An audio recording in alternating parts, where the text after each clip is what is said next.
Hey guys, so today we're going to talk about Jay-Z and him breaking his silence and finally doing like an interview for forever.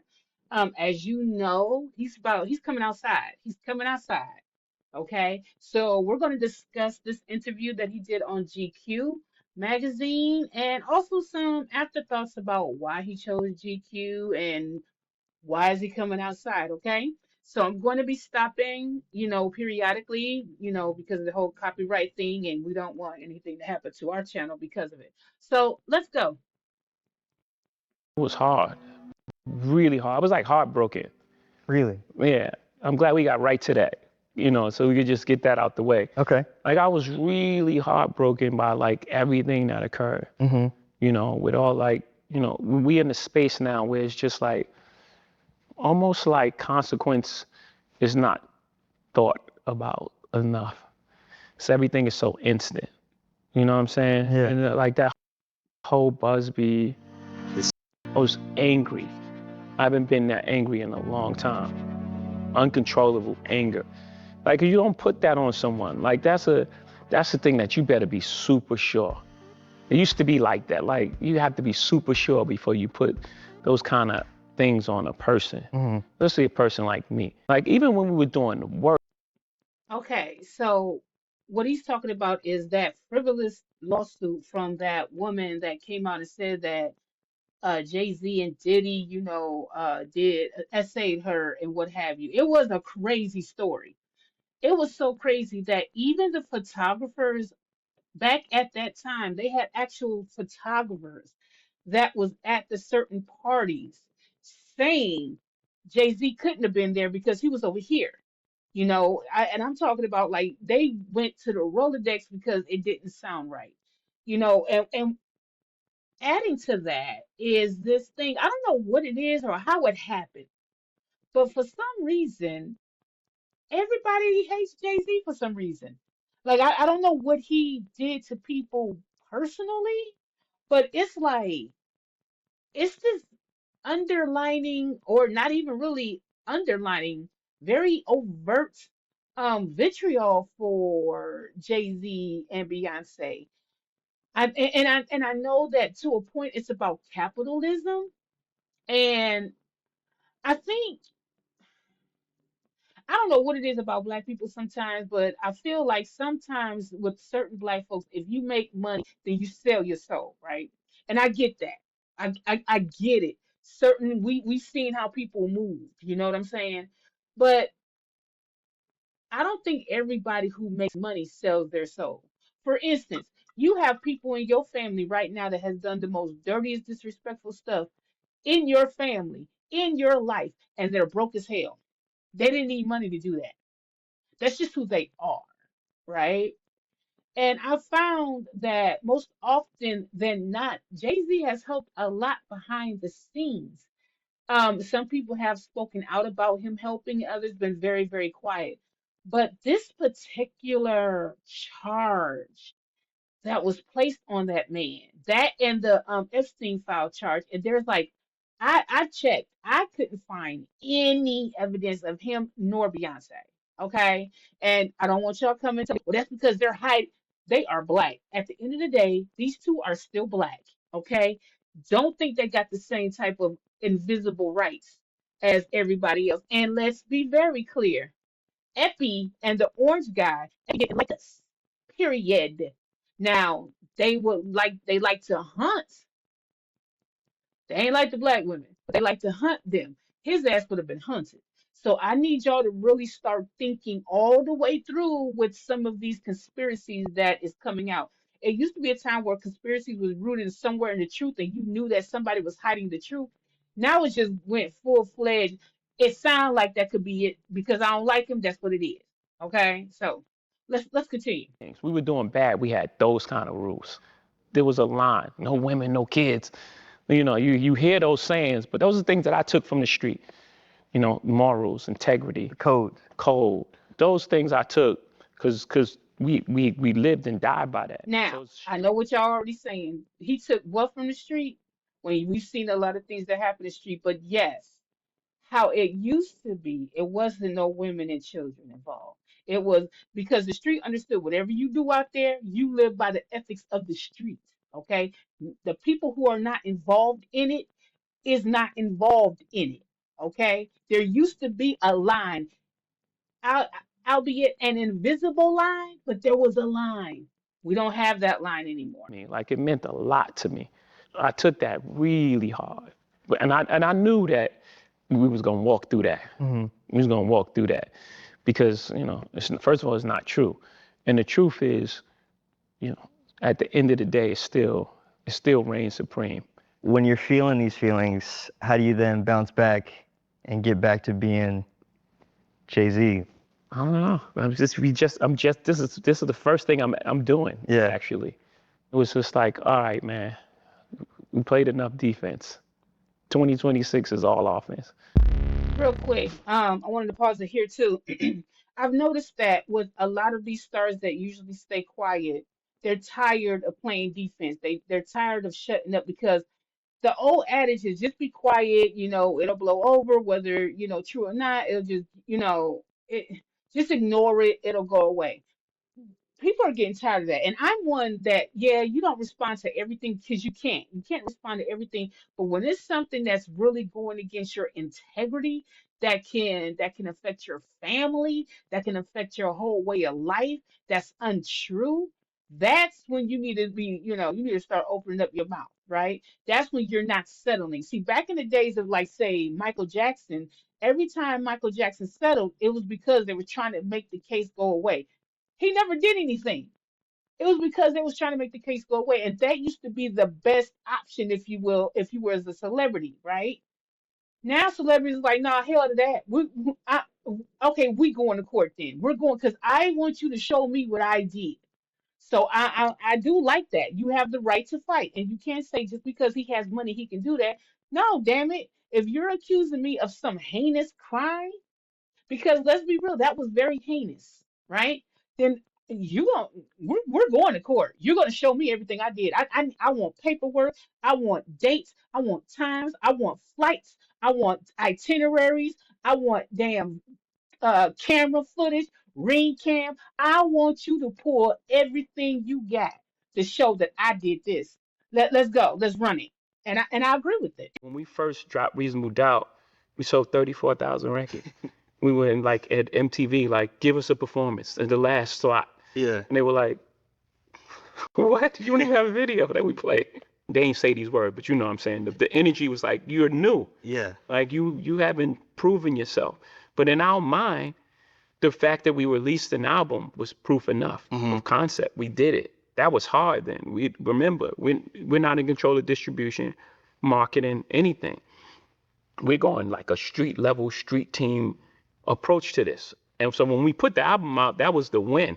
Yeah. And we had some success. And remember, on the streets we were platinum. Anywhere you was gonna go, you was gonna hear Reasonable Doubt. Did you feel that way at the time though? No, no. At the time, I wanted a deal. Were you That's why I went to dejected every single almost? label. Huh? Did you feel like dejected?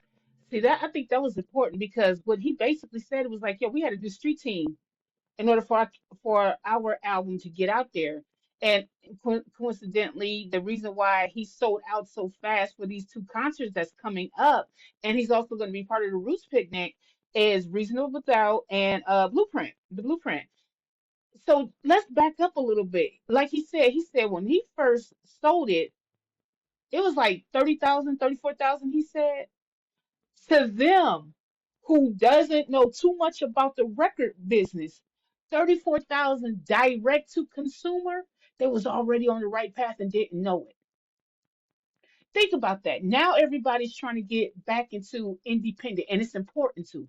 I don't think that all of label functions is bad, but I think now artists is realizing that with certain things they may need help with, but they don't need an all around deal. And for Jay-Z and Bigger and Dame at the time, imagine them trying to go to MTV because they sold 30,000 records, and this entity is looking at them like, do you understand? Do you understand how much you have to even what like where's your video, sir? We don't even know you. Okay, that's wild. Although in the hood across America, probably they was already famous.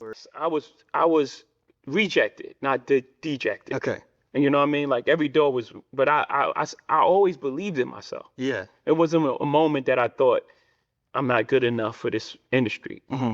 At Mm. every rejection, I thought, why do they have this guy in place? He Like, doesn't know what's going on. like they're slacking. They're They're not slacking. seeing the vision. When you look back at that time, are there things that you're glad that you didn't know?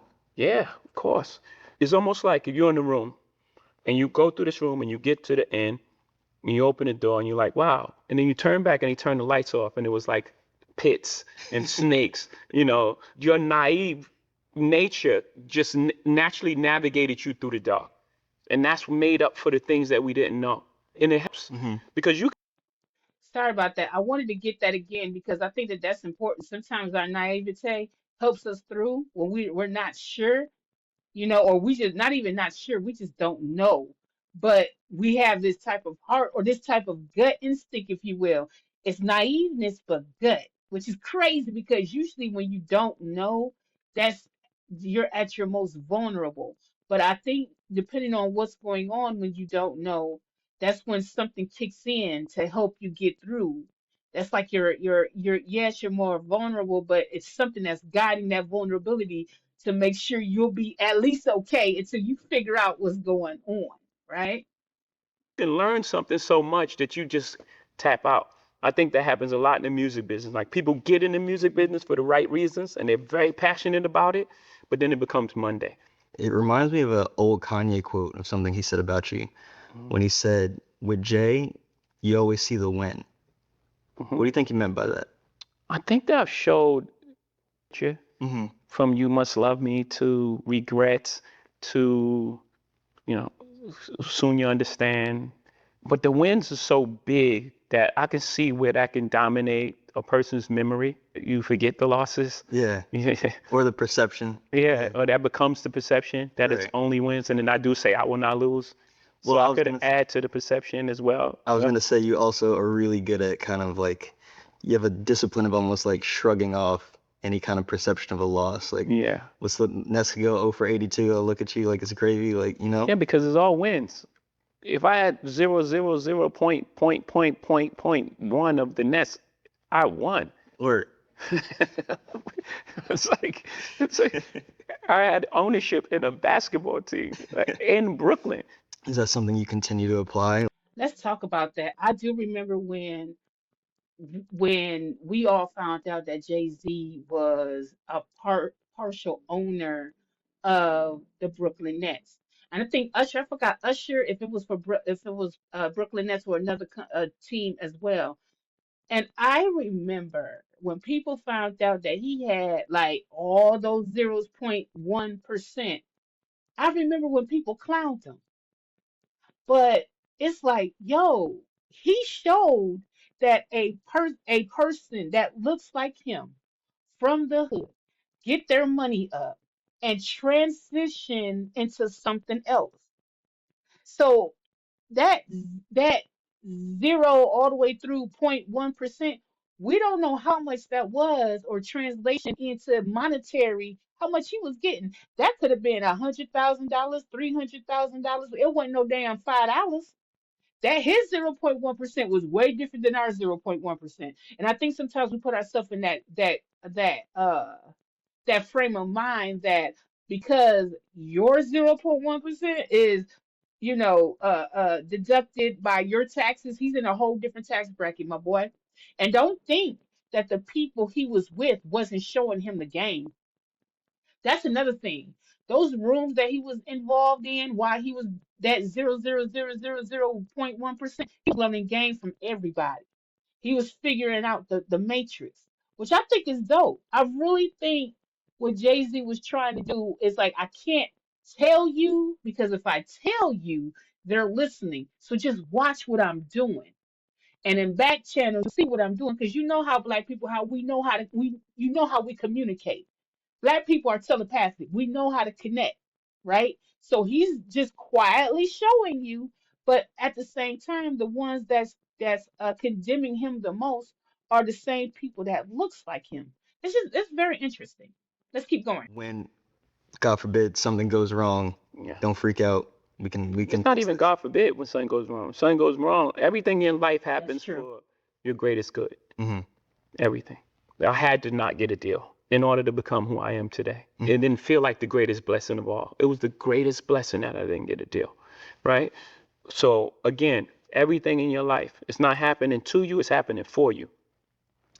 When you Don't Yeah, skip because over we that. not. Yeah. That is, That's not I gotta say, that's a good reminder, isn't it? When you have some of the worst things that happen, it's happening, even the bad things are happening for you.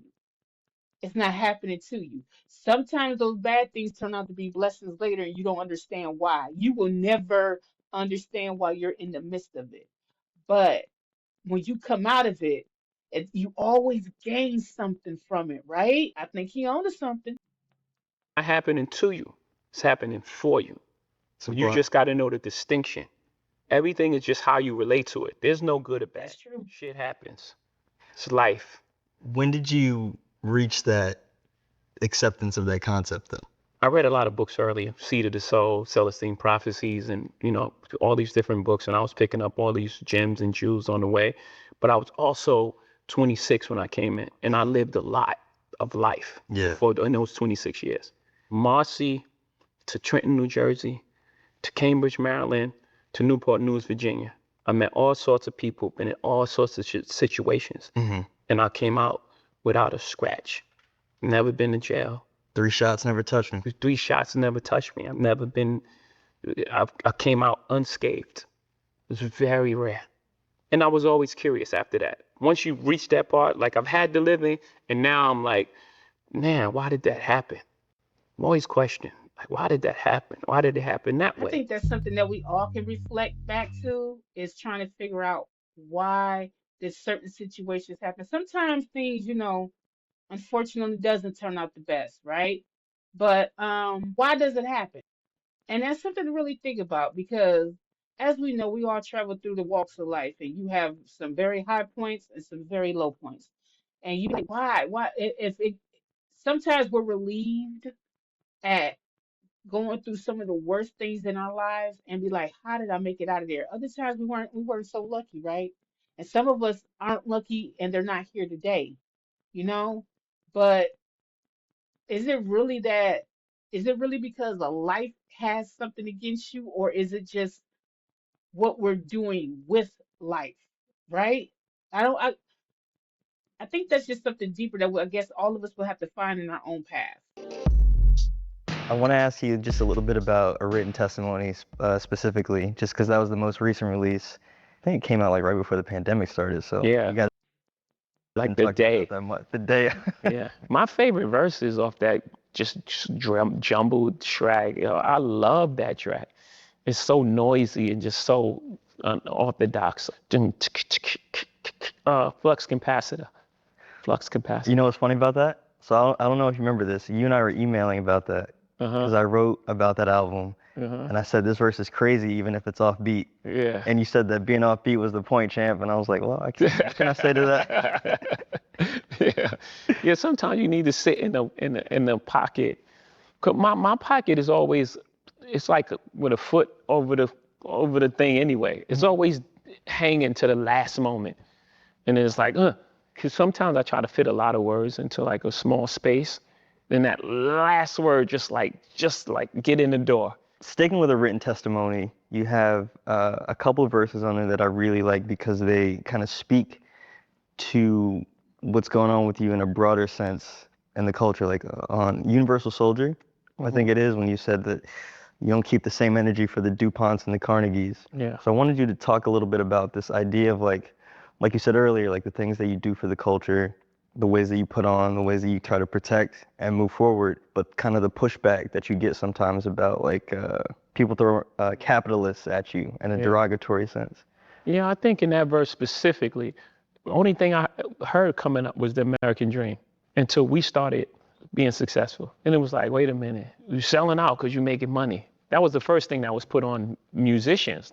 People had this law for the struggling artists. That's a mind game, what we would call back in the day for technology. It was like, no, I'm not going for that. Like, no, I make art first. And then I make sure that I'm compensated for my art. I didn't take advantage. I didn't get here by taking advantage of people. I didn't take no one. No one. That's not my reputation. That's not what I do.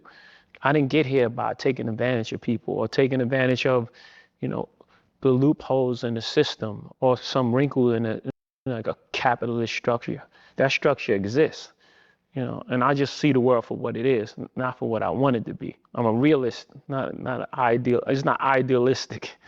People speak Right there, about. that's important. I think that's the difference between some certain people who don't like capitalism. I think they have an idealistic view of it. But if you are a realist and you see how the system works, then there's nothing that you're going to do. If you're moving with integrity, with intent, and with purpose, you can continue to do what you are presently doing as an individual, and you will still succeed. I think that far too many people get involved with groups, and because they got away with it, then we should get away with it. We should be able to do it too. And then when we get caught in the situation, we're like, but everybody else, right? And let's go back, like he's talking about the DuPonts and the Carnegies and all. If you go back to Carnegie, right? Carnegie and what is that? What is that guy's name? JP, is it JP Morgan? JP Morgan, and it's the third one. I can't think of the name, the oil baron guy. I can't think of Rockefeller. It's the Rockefeller. JP Morgan, Carnegie, and Rockefeller. The History Channel has a show that discuss how America was made. And them three fellas there shaped the way capitalism is today, right?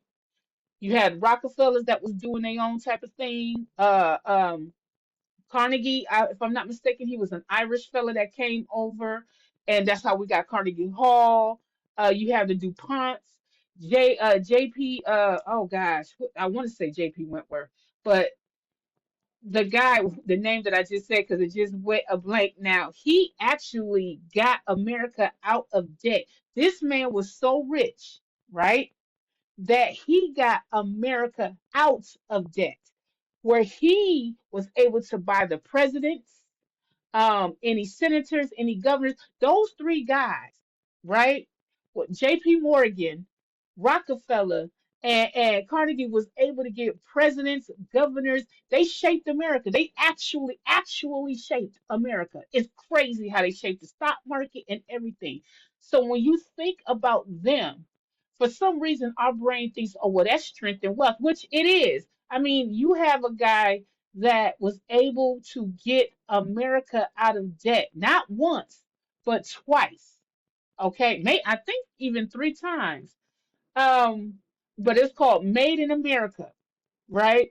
And they talked about how the presidents used to come to J.P. Morgan and Rockefeller and them to bail the whole America out because their money was great. Now Rockefeller got tired of it. Rockefeller was like, "Nah, you're not going to keep coming over here." So that's why the government has been riding Rockefeller's ass and his family this long because Rockefeller was like, "I ain't doing it. I'm tired of bailing y'all out. Figure it out because when it's on us, we got to figure it out. So you broke now, you figure it out for the people because we're not trying to do that." So they America and Rockefeller has always had this silent beef because of it. But Morgan, J.P. Morgan, the father, the grandfather of the banks, yeah, yeah, he built out America 7 times. His family is entrenched in the American financial capital system. Okay, that's how woven his history is in America. So yeah, with those type of rich, we're not even at that level. We're not at that level. And he does have a point because we equate that with power. But if a black person starts making certain money, they do it the right way, we start just throwing every label on them. They're Illuminati. How many times we said that they're Illuminati? It's crazy that y'all said that Jay-Z and Beyonce was Illuminati, and Trump just showed y'all Illuminati, and the Illuminati was playing in our face all during COVID. Y'all didn't say a word. Y'all was too busy naming every black celebrity you could Illuminati. Okay? So he's right about that though. It's okay to make money off of your passion. It's okay. You should not be a starving artist. That's crazy. If you go to work right now, are you working for free? I'm just asking. You going to work? Are you working for free? Are you getting up every day to work for free? And I know some of you's like, no, because I gotta work. But if you was even doing what you love, would you want to work for free? No. So he shouldn't either. Let's continue. Like that. You said something just now though about you pushing independence, right? Kind of like in the spirit of Prince. When you embody that, do you feel like you are kind of setting a mold or leading a charge for like what the successful black man is allowed to do and like Yeah. breaking these spaces, breaking these confines? Yeah. I even want you Ooh, to take that out of I'm your sorry. your I gotta vocabulary. pause it. Take what? Ooh, I Allowed. learned that You know what when I'm saying? I learned that We're not young. allowed to do anything. Allow, allow. That's the worst thing you could sit up there and say. Well, they won't allow unless you a child. Who won't allow you to do what? You know when a man sit and say, "Well, I want to take the lead, but you won't allow me." I got to allow you to take the lead. What? What do you mean allow? Like you're five? Oh, woo, we can't even stay too long on that because I will get into a whole tangent. Go ahead. I'm sorry. You know, in order for someone to allow you, they have to have authority over you. Mm-hmm. No one has Okay. authority over us. We, we exist like everyone else here. No Yeah. one can allow us to do anything. And but that word comes from a real space. And I want to eliminate all That those goes type of to words pretty words much. being Yeah. Yes. spelled and being The spoken over you. answer to Watch that. what you say Yeah. about yourself and When you're on others. a mission to words like allow, like you said, Hmm. do you feel like that makes you a target sometimes from Oh yeah, for sure, for sure, 100%. What's the Nipsey thing? Pray for me, y'all. One day I'm gonna have to pay for these thoughts. Real niggas is extinct. It ain't safe for me, my dog. you These said are real fucking lyrics. These you've are come real. back to that a lot in the last few years, like Yeah, the more I reveal me, the more they will kill me, stuff yeah, like that. Who, yeah. when you say they, like who is that? Whatever the Hmm. threat to, however the system is set up to to keep things at status quo Mm-hmm. and keep us in a position of using words like allow. Mm-hmm. So anyone that's culpable in creating the system that we operate under, that's they. Yeah. That's they. And it actually goes beyond color. Yeah. Yeah. Yeah. Because I've encountered that a lot. I've encountered that a lot where it was just like, okay, this successful black man make it. Let me go to him Yeah. and for help. And they're like, you don't fuck with no rap shit. Oh wow. You know, Not that's like out like interesting too that, but Yeah. because you know, It's right the after it's energy. like the racism is energy. It's like classism as you see well. the energy, Yeah. And you know? and I was. and perceptionism, if you want to call it that. And so you'll have a certain set of black people that's upper echelon that you that's coming up the ladder thinking like, okay, because the first thing we say is, you know what I'm saying? Go look out for so and so. Go, go to so you trying to go to the people that look like you, and they see that you got a little bit of success, so you're thinking like, that we could talk. They will ignore you. They will gatekeep. They will act like no, you don't belong here. Who was this Negro? You see what I'm saying? So even our own will hold us back, unfortunately, because we didn't get it the same way they got it, or they feel threatened. Mind you, these are richer people that are richer than you, and they feel that you are going to take something from them. They've been rich for 30 years. Here you come. And because you want to ask them a question, oh, I can't help you. No. So just think about how threatening a person can be, even to a higher status. So that's why classism is in there as well. After you get rid of racism, now you're talking classism. Was thinking about how you described last year as being angry and for the first time in a while. And Yeah. I wondered what it felt like to be pulled back into that feeling and how you pulled yourself out or how you leaned on the people around you. Yeah. You've been saying to pull you Yeah, I out. needed the people around me more than ever. Mhm. Because usually when I have that feeling, I would just make music. I move on. I had to sit in that Yeah. for a long time. And luckily I had that. And right, again, I built this circle Hmm. that's really safe for me, of people that really love me, not using me, and like, really care for my best interests. So I was able to have that in the time, the most crucial time for me, Yeah. especially I think that's important to know too, like building the people around you. Sometimes you have to build your safety, and even when you, especially not even when, especially when you get into a higher status and what have you, you need people to continue to keep you grounded. I know people be like, yeah, um, you should have the same type of people that you grew up with or what have you, but you can't always bring the same person that you grew up with. All that come with you can't go with you. So once you get into a certain tax bracket, if you will, you have to find people that is still grounded even in that tax bracket.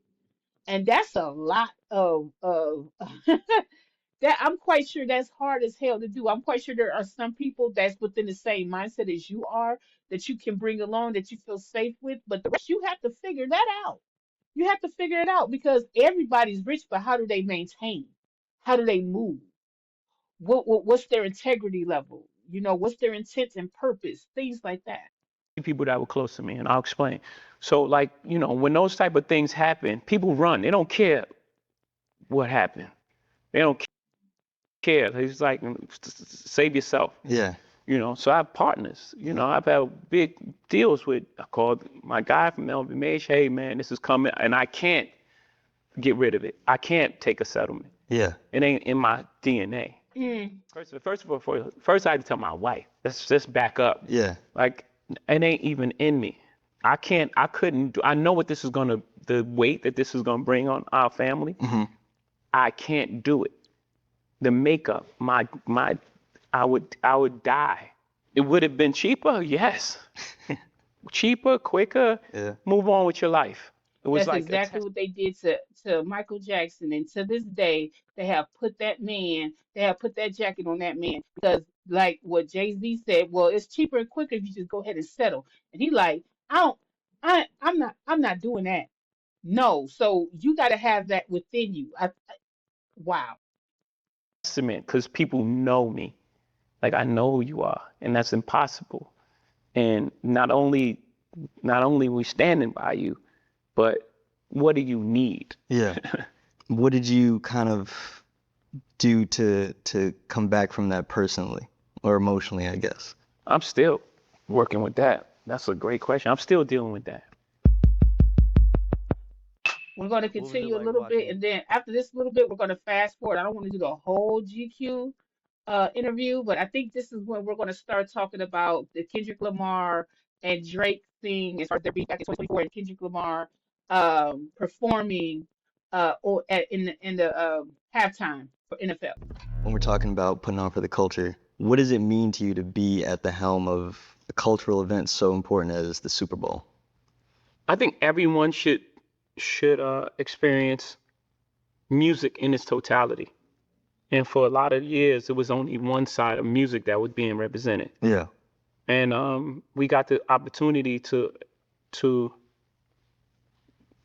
to create a more balanced idea of what popular music is today. Yeah. I'm not going out on a limb. This is the most famous people in the world. Statistically supported. It's like I'm not like, I didn't pick like the indie artist that I really like from Portland. The number one streamed artist in the world. Him. It's crazy that I think last year was still like the first solo rap act, which is crazy to say that Yeah. last year was that. Was that a hard one to get across the board? Not without conversations that was like dated. Yeah. You know what I mean? It's like you said, the stats show Kendrick broke the audience record. Yep. It's not rocket science. It's like this is the music of our time, and it should be represented on the biggest stage because these are some of the. I'm not saying they're the only artists, right? Obviously, other artists would be offended, Yeah, yeah, but I think that was the right choice. yeah. As I think that was the right choice too. Given that whole year, that was the right choice. We had great music. I know everybody's like, well, you know, he did it because he was this. Hey, they went back and forth. They went back and forth, but right before they got into that back and forth, that beef that resulted in a whole silly ass lawsuit, by the way. Kendrick had just got off a tour. He had just got off tour, right? So he, hey man, he's a rap phenomenon. I don't know what else to tell y'all. That man is different. That man is different. But he comes from a camp of rappers, of MCs that are different from TDE, and then he, of course, moved on to his own PG Lane imprint. TD Lane, excuse me, but TDE, that whole camp they're extraordinary MCs. They think on a whole different wavelength. They're like really tapped into hip hop, to the embodiment, like almost damn near to the ancestors of hip hop. You know what I'm saying? So they move in a certain type of way that's really respected and shows forth. And Kendrick is just one of those MCs that's like that.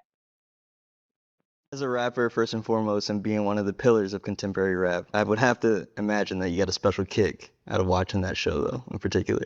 Yeah, for sure. Yeah. Um, and I thought it was brave. I thought what he did was brave, and it speaks to who he is as a performer. Hmm. He could have made it a little easy on himself. Just aesthetically and like what the No, no, no. scope. Aesthetically, it was beautiful. It was Yeah. flawless. The artistic choice to play The new album. the new album was a choice and brave in Yeah. front of that big of an audience. Because even if 10 million people know some of these songs, there's 120 million people that's like, what is he doing? And as an artist, to stand up there and do it and complete your vision was like, I had to I had to tip my hat. Like I have a high respect for him already, Hmm. but like even more, my respect was like he's really about what he say he's about. Yeah. Yeah. I have to ask you this. So before he goes into the next question, because you know it's going to be the back and forth, he's right though, because that was the biggest criticism before anyone. Once we seen the set list, before the set list, I was one of them. I was like, oh, I hope he plays this. I hope he sings this. I hope he raps this. I hope he. And when we seen the set list and it was majority of G and X, I was shocked.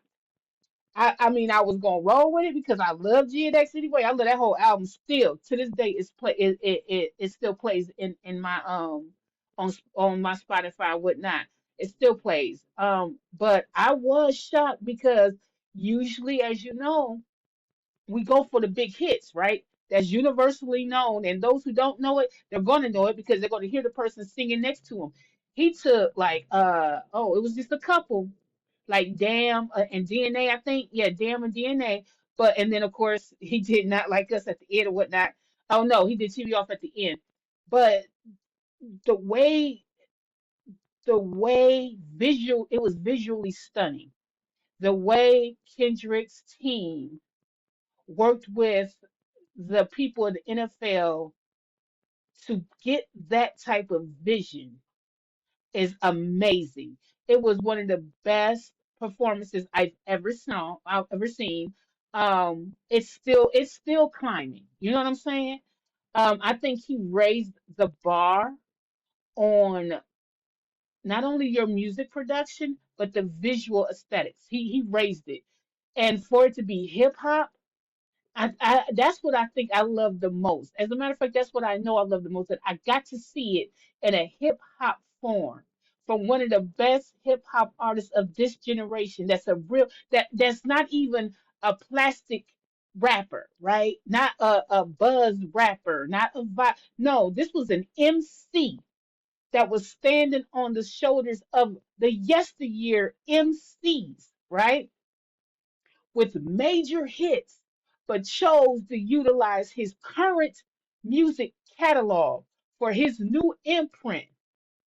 And after that, which made it even more dope, people were doing dives of essays, and they really was getting into deep dives of what was involved in the what did certain things mean, and it was great. It was great.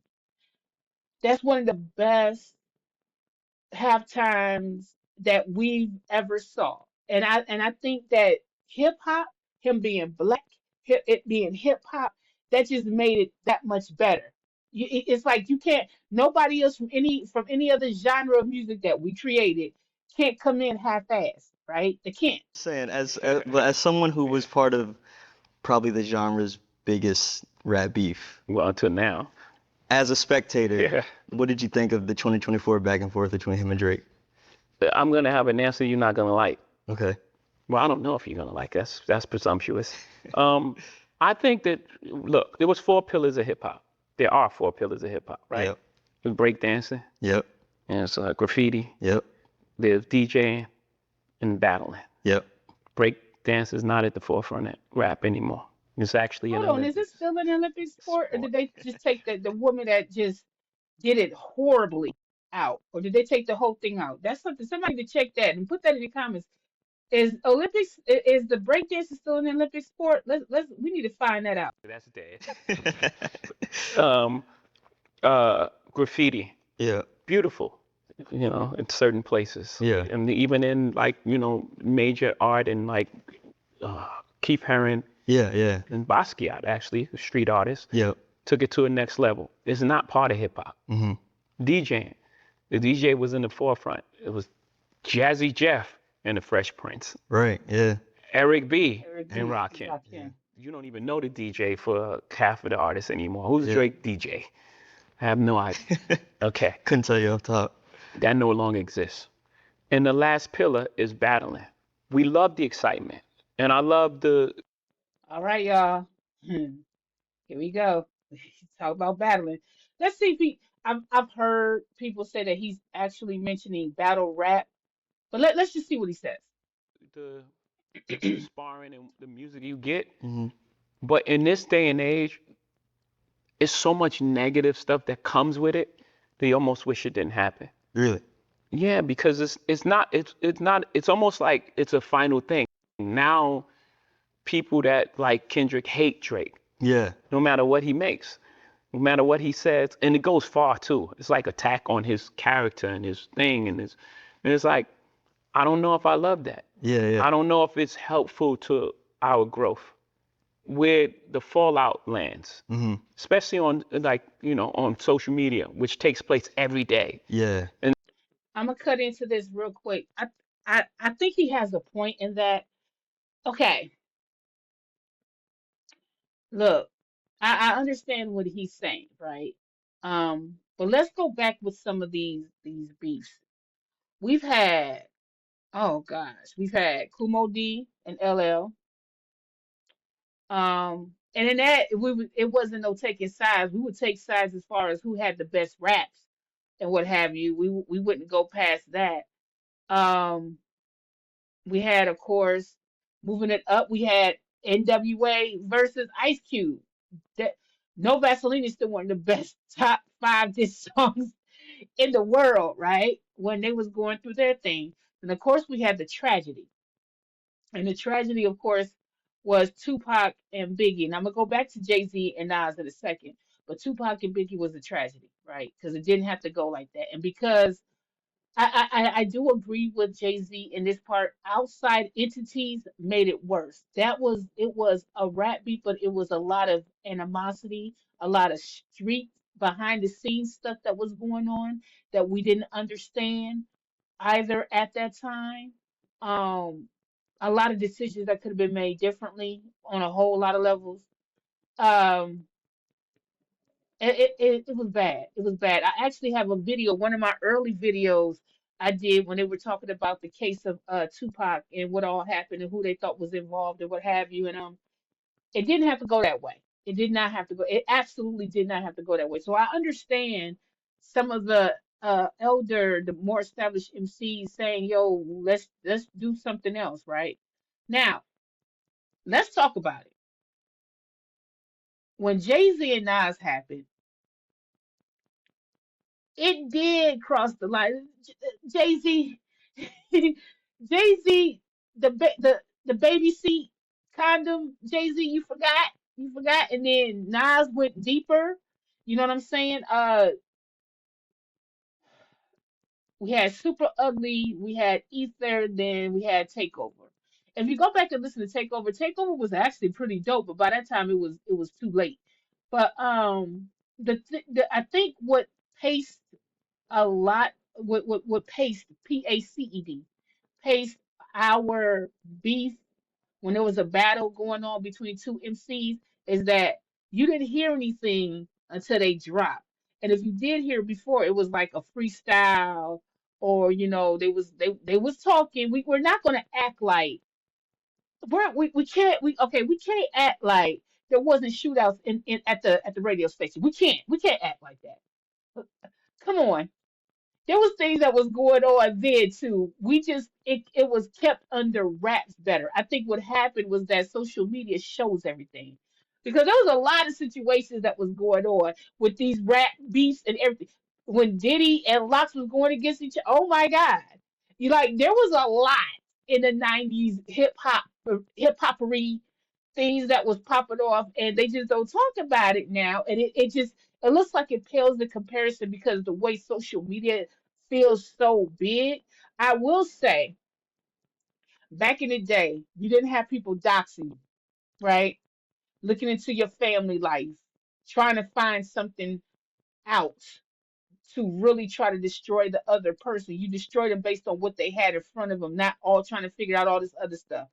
Um, I will also say, although Mob Deep, I think one of them was in the tutu, and I think he did that. I think Jay Z did that too.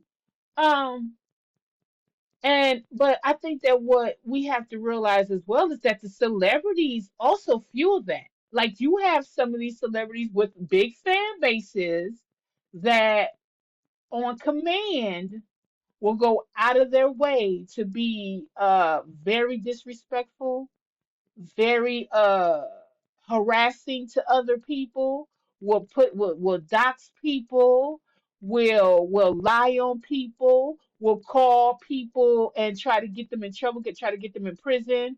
So I get where he's going with it. We wasn't thinking on that. We was just thinking of like battling was like playing the dozens but rapping, right?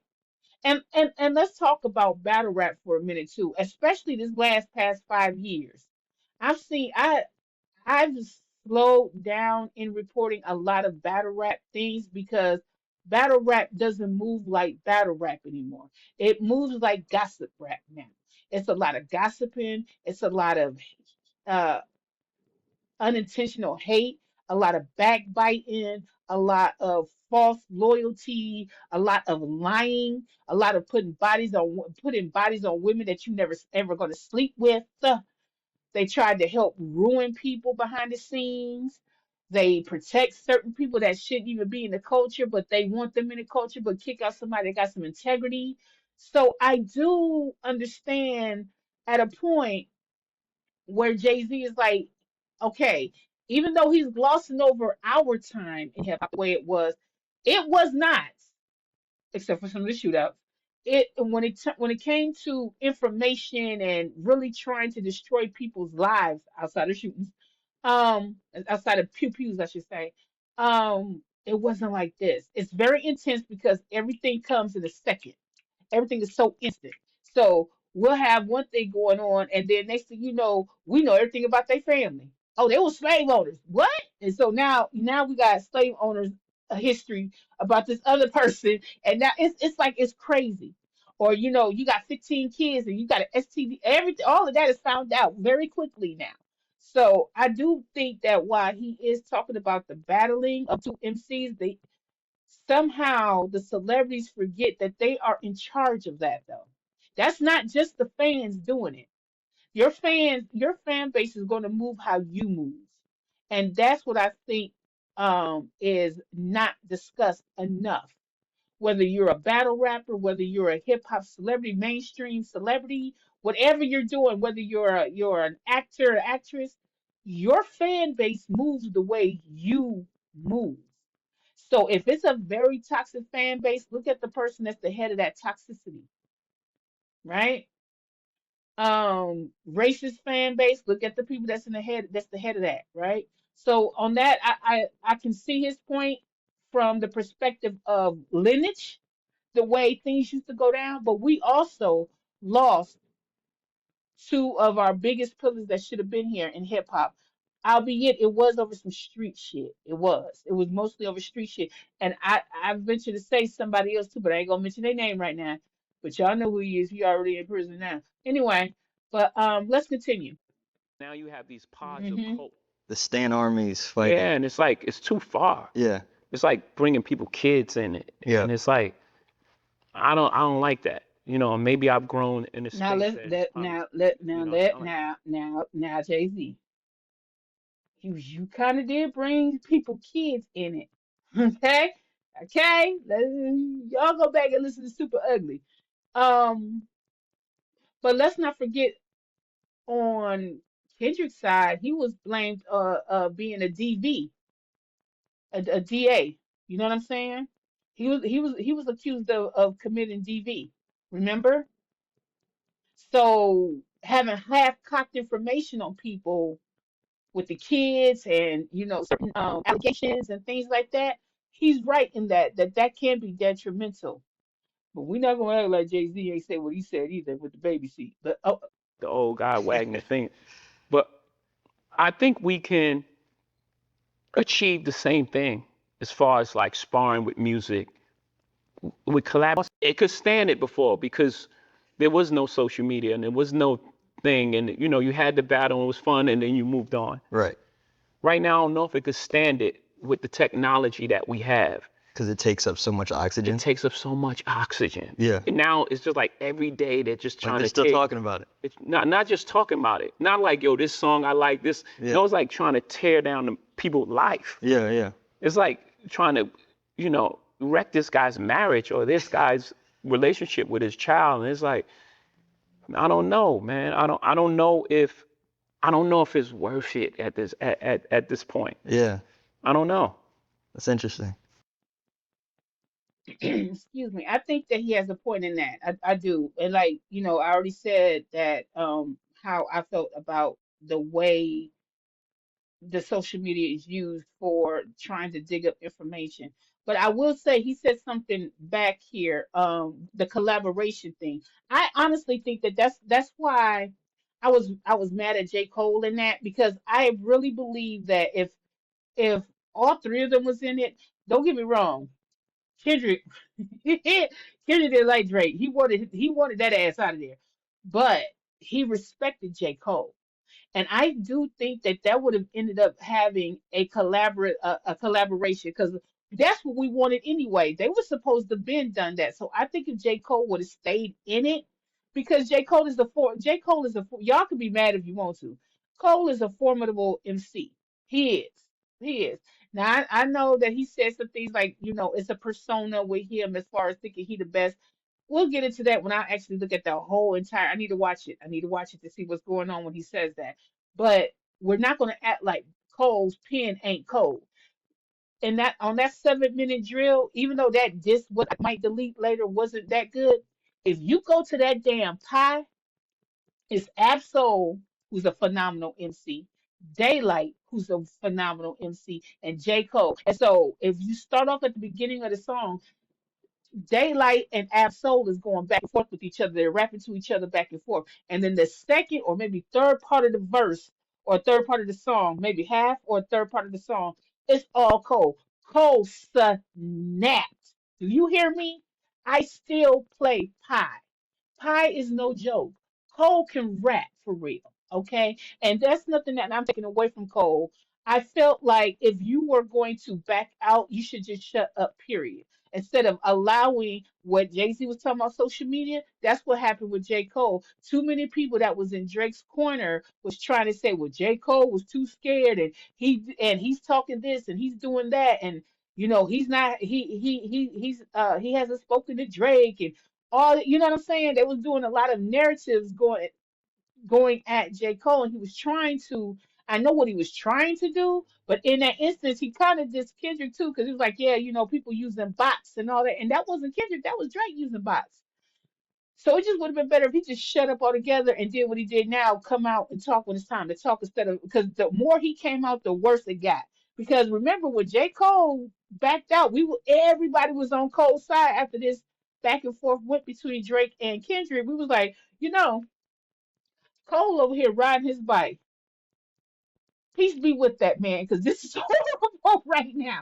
These two is at it right now. Cole did the right thing. Everybody was rooting for Cole not even getting into this because we were thinking that he was like, okay, this isn't going to be regular MC stuff. This is between them two. Something else is going on. But if Cole would have stayed in it, I just have a feeling that Kendrick respects Cole Penn enough that he wasn't going to do that. Kendrick had a real distaste and dislike for Drake for how he moved. And he was trying to prove to y'all this is not hip hop. That man is not who we are. He does not embody the way we move. This is not what our music and what Jay-Z called pillars started for. This is not what we stand for. He's a phony. And too many of y'all helped him become this. And I'm stopping it. And you can hate me. Say hi to the bad guy. I don't care. And that's what happened. He basically he recategorized Drake back into being a pop star, which Drake did. He came in even telling y'all he's a pop star. He came in even telling you that Lil Wayne told him, don't do what I do. Do your Canada stuff, your pop stuff. That's how he's supposed. Y'all made that man into a paper thug. That's your fault. And now look, now see what we got going on. Now he can't get right because he ain't got no more identity to cling off of. Okay, okay, let's move forward. I love the idea that we got so much music in such a short period of time. Great music. Just everything around it was just like, man, it's like taking us a couple steps back, Yeah. and we just grown so much that I don't know if I guess I'm gonna say it. I don't know if battling needs to be part of the culture anymore. Interesting. I hate that I have this point of view. I do because I Yeah. know I know what it sounds like. I know what it feels like. I hate it. It's just how I feel about Well, it. it even kind of extended to you, right? Because people made it a personal thing that you chose Kendrick for the Super Bowl. It's like, oh man, he's choosing the side and he's Yeah. putting and he's not. Like I don't have what do I have to do with that? I chose the guy that was having a monster year. I think it was the right choice. Word. It wasn't in some sort of alliance to a battle. I don't. Yeah. What I care about them two guys battling, like what's that got to do with me? Word. Have at it. Have fun. It's almost like not on just me, by the way. They drag everybody in it. Like Yep. everyone's part of this conspiracy to um, undermine Drake, I guess. But Yeah. like, what the fuck? Like what? I'm fucking Jay-Z. or due respect to him, I'm fucking Hov. I like Dude, that answer. Like I don't care about that. What? I don't have to gang up with somebody to who? And I think that too has a lot to do with it. It does mess with other outside entities. Um, just like when in the NFL played Not Like Us, Drake sent a cease and desist letter, I think it was, or something, for the NFL not to play the song. That didn't work. That didn't work. You know what I'm saying? So he is right in that it got way out of hand. Not only did we have social media as far as the stands, we forget we had the reactors. Reactors wasn't there back in the day with us. The reactor was the people. Yes, we was on like for instance, um the equivalent to the reactors we see on YouTube is the DJs of the radio stations, right? Angie Martinez had a call in about Ether versus I think Super Ugly. I think it was. And everybody was calling in saying Ether won, Ether won. And Jay-Z was coming up to the radio station at the time too, if I'm not mistaken. I think he heard what the results were as Angie Martinez was coming in. So the reaction channels that we had was the radio station. So you still got it instantly, but everybody called. Everybody called, and you had a mass of people calling into these radio stations telling you who they felt won and any type of cipher, any type of battle beat that was going on. But again, it was in a central location, right? That was controlled, that was controlled. It wasn't like it is now. Social media is kind of out of control now. And we have a, and I love every reaction channel. I love reaction channels. So not only do you have the reaction channels, but then you have the reaction channels that summarize all of the other reaction channels. Then you have the bloggers, right? Then you have the separate camps. And then you have certain bloggers that mess with only certain camps, and they start throwing narratives out there, and start lying, and you have to go through that, and so in a way, back in the day, you had to be unbiased too. That was another thing. You had to be very unbiased. Now it's cool to be biased. It's cool to say, "Well, I don't like him, so I'm just going to choose him because I like this person," and that's crazy. And then battle rapper does that too. If you are a battle rapper that the culture can't stand, no matter how hard you rap and you win, if this is debatable, it's going to go to the other person automatically, right? So he has a point in that. He has a point in that. Or Like for what? For to what end? yeah, It couldn't be that these guys just don't like each other. yeah. And I think they haven't liked each Right. other for a long time. A But long yeah, he did time. do it. Yeah, for a while. I Yeah, think this has been brewing, just like me and Nas was brewing. yeah. It didn't happen at the Summer Jam. That happened. The Lexington TV sets, the minimum, whatever. Mm-hmm. It was a whole Memphis bunch of Bleak. stuff leading up to that point. Myth Bleak. What is the Myth Bleak slugs in your That hat, It right? was Yeah, slugs in your hand. It yeah. was a bunch of like little things that led up to that point. And then when it happened, it happened. I actually regret that because I really like Nas. He's a really nice guy. But also to your point, like I remember, now let's okay, real quick. Let's not forget though, years after they got cool, every time Nas dropped, don't act like Jay-Z ain't dropped at the same around the same time. We not Jay, we not playing that now damn it. Now damn it, Jay. Every time Nas even coughed up a single, Jay somehow and he got something next now. Okay. I'm just saying. I'm just saying. Correct me if I'm wrong, chat. Correct me in the comments if I'm wrong. I'm just saying. I remember it that way. I could be wrong. I was like 10 or 11 when that Yeah. happened. I You was had to like, pick a side. well, I was on your Yeah, side, yeah, I got clearly. but my position was I can't go out and buy Stillmatic or ask my parents to buy Yeah, Stillmatic, yeah, but I'm gonna borrow it and burn it because yeah, I can't deny yeah, one yeah. mic, you know? Like I want to hear it, Yeah. but I ain't supporting them. Or Yeah, And th- and that's how we used to do it. We used to be like, so in a way, it was we were the precursor to the stands because the stands is now just saying it right out in your face, like, no, we're not supporting it. We're team so and such and such. We're this team and that team. We're not supporting it. So I can see that. Okay, we're going to end it right here because this is when they're going to talk about the J. Cole thing with Jay-Z and how they supported him or not. But I really wanted to tie that into the J. Cole review. So we're going to stop here and just want to hear your thoughts. What do you think about this interview? What did you think about some of the old school battles?